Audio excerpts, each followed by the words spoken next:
S'amuser avec des jouets vieux de 2 siècles, c'est possible. Au musée de la curiosité à Nice, près de 150 automates s'offrent une deuxième vie. Leur propriétaire est un grand enfant qui souhaite tout simplement partager sa passion.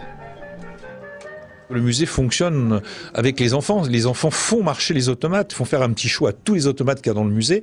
Il y a de la magie, il y a des automates, il y a des sculptures animées. Il suffit simplement d'appuyer sur les petits boutons pour que tout se mette en route.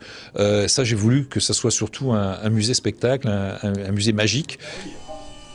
Magique, mais aussi hanté.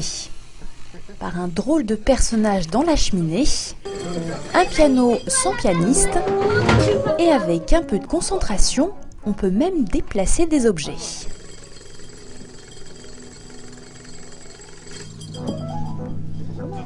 Et c'est certain, le charme désuet des automates attise la curiosité.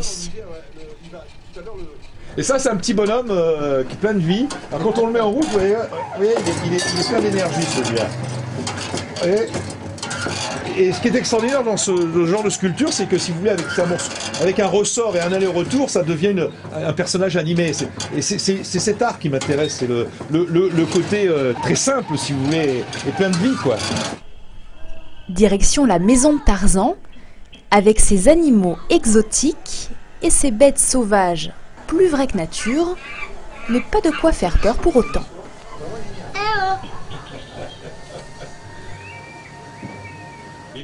Terminons la visite en musique.